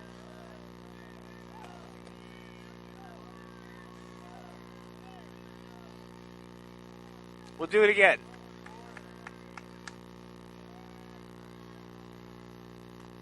Just getting another piece off the top of the plate.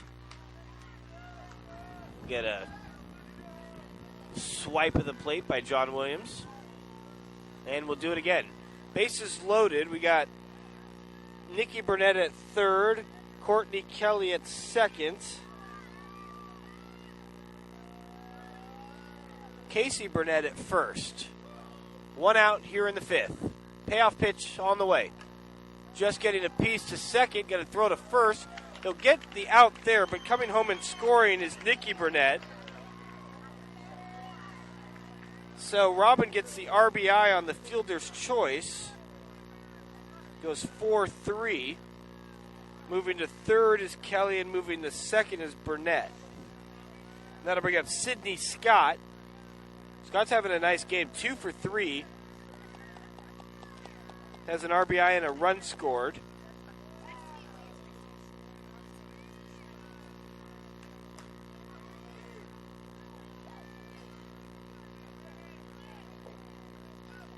So Kelly at third now and Burnett at second. A base hit can knock in a couple. That one is right down J Street for a called strike 0-1. McCoy has looked pretty good after coming in. That one's up the middle, and it's going to score 2. An 2 RBI single for Sydney Scott. That's going to make this a 10-run ball game. And she has 3 RBIs now. Casey Burnett scores for the second time today. Courtney Kelly scores for the second time today. And that'll bring up Haley Forbes, who's 2 for 3. A single, a double, a run scored. Changeup misses low. 1-0 on Miss Forbes.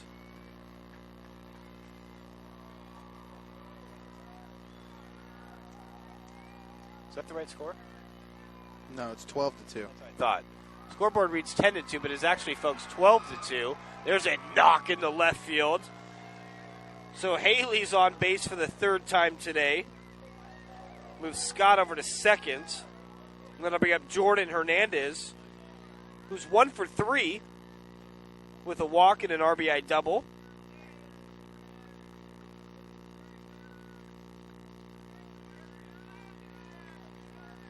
There you go. The scoreboard got it fixed now. Nope, they went back. No, they split the difference, right? They definitely just had 12 up there, and they took it back off again. Called strike 1-0, or 0-1. And they're back to 12.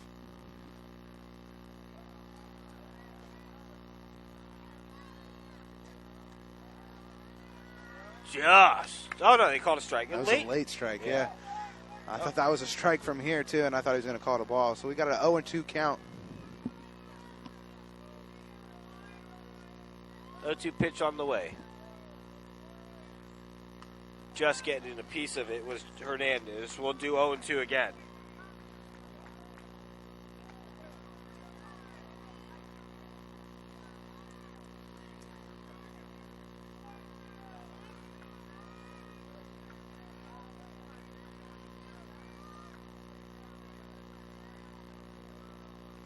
And that hits Hernandez.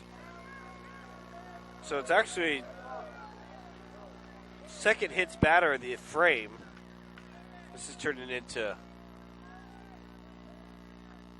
somewhat of a disastrous inning. Scott goes to third, Forbes to second. We'll have our ninth crusher of the frame will be Emilio Strike, who's 1 for 3 with a single and a run scored. Already her fourth at bat. Meeting on the mound will take a break in the action. 12-2, top of the fifth. It's been all crushers here today, folks.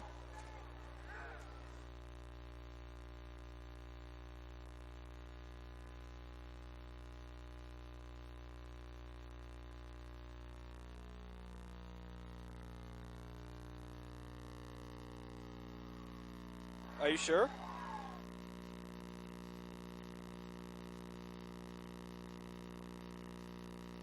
All three of us. 8.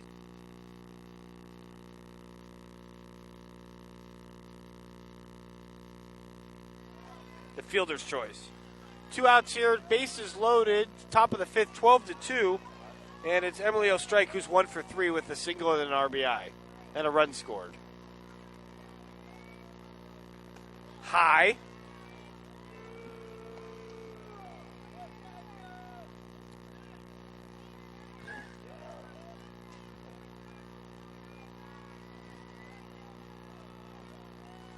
Pitch on the way. Change up. Blasted again past the third baseman Hutchinson. 1 run will score. 2 runs will score. 2 RBI single for a strike. As Scott comes home to score, and Forbes comes home to score. And on the play going to second is Hernandez. And it's 14-2. And now batting for the second time this inning is Nikki Burnett, who was hit by a pitch, scored a run. She's 0 for 1, has walked and scored and hit by a pitch and scored. So she has 2 runs scored, yet she's 0 for 1? Uh-huh. Very nice. And this is already her 4th at bat, second this inning. That one's right down the gut, called strike, 0-1.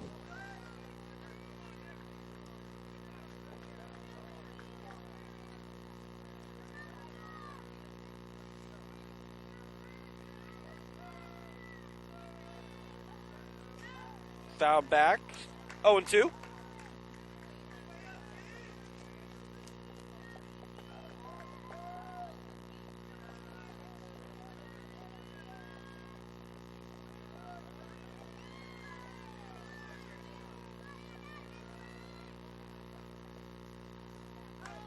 Changeup's blasted to right center field, making a move over to right. And Antigua, and the inning is finally over, but not before the Crushers send 10 girls to the plate. They get 5 runs on 6 hits. They leave 2 through 5.5. It's been all Crushers, folks. 14-2 right here on the Play On Sports Network.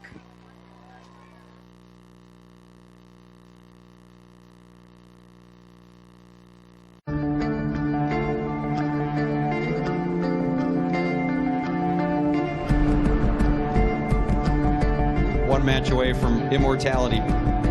This is a total team effort. We're going to try to dictate to you what you're going to do on both offense and defense. We're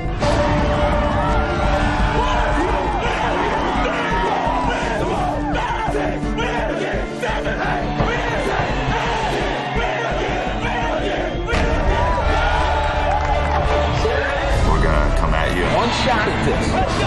And now it's time to put the hats on and go get some work done. They're all going to look to make a statement early.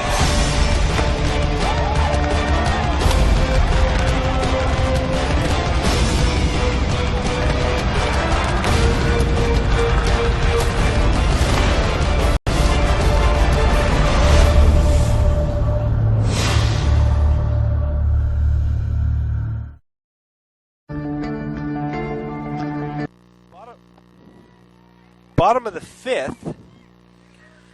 Pleasant Grove looking to come back from a 12-run deficit. That ball's fouled back out of play. It'll be Murray, Washington, and Miller. Amber Murray is 0 for 1 with a walk and a run scored. Look at the 5 at-bats to just the 3rd time around for Pleasant Grove, the Eagles. What did you find out? So if Pleasant Grove doesn't score 2 runs before the end of this inning, it is a 10-run mercy roll at the bottom of the 5th inning. Right, yeah, you're right. So 3 runs. Yeah. And then about a half hour in between games. I'm coming in and out. About a half hour in between games. That's what I would assume. Okay. Just enough time for us to get our lineup cards ready.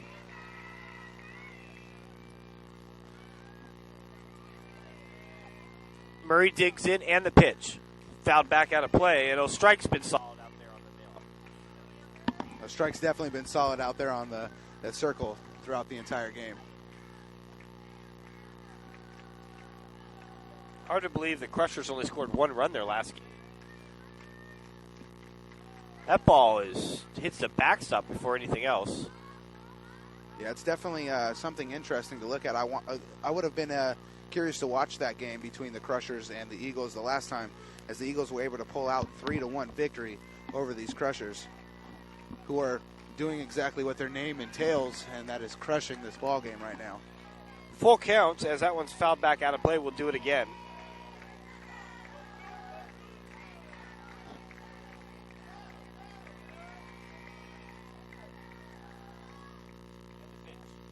Fouled back out of play.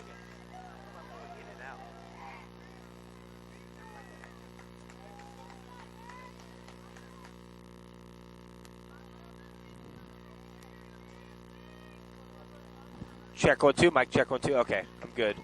Good battle here going on between O'Strike and Murray, and Murray gets the best of it with a base hit. She's aboard for the 2nd time today. So 3 runs to stay alive.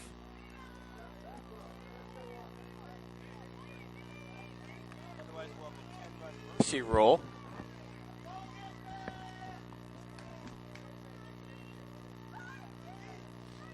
And that'll bring up Vanessa Washington, who's 0 for 2, has flown out twice. That's a lazy fly ball. Should be an easy play, but she drops it. Second baseman Robin drops it, throws to second, but they got her anyway. Unbelievable. Great effort. Nice stretch out there on the second baseman, too. So the play goes 4-6. Murray's retired. And Washington reaches on the fielder's choice. That was Courtney Kelly out there who made the nice stretch on second base and was able to get that runner. So they turned a possible error into still an out. No, it's still an error, right? But you can't blame Murray either. She had to wait for it.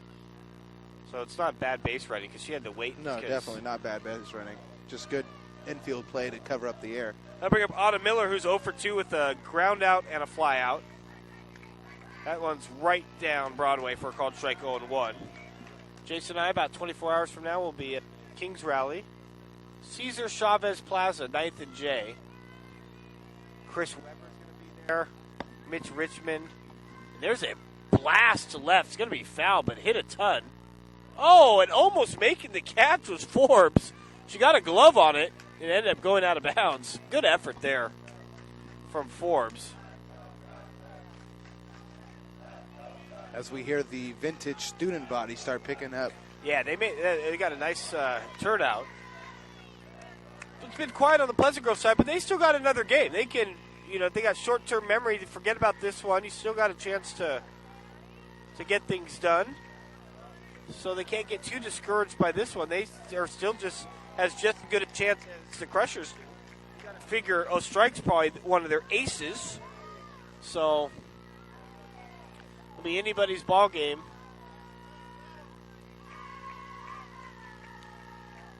PlayOnSports.com postgame show where Jason and I will select a player of the game.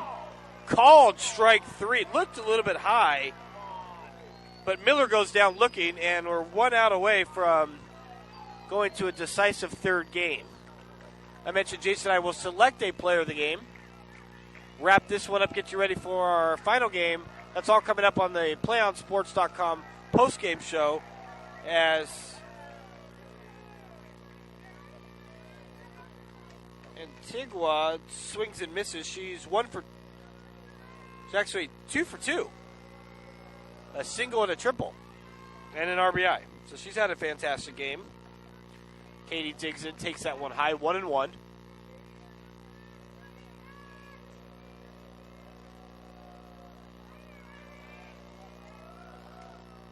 And this could do it.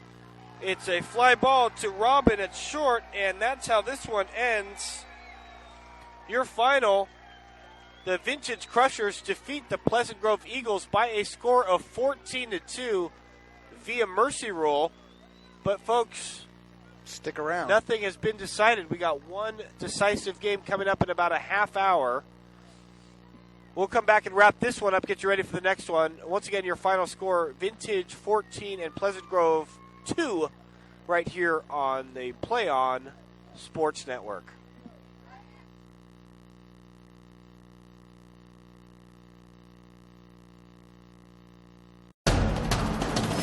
We can get a player up here. Oh, that's good stuff. All right, perfect. We can get a player up here. Oh, that's good stuff. All right, perfect. Prepare a Wiley Ballard graphic. Do you want me to start the stream? Start the stream. Camera 3. Beautiful. We're coming in on 1. For more information on how your school can join the Play On School broadcast program, go to playonsports.com/SBP.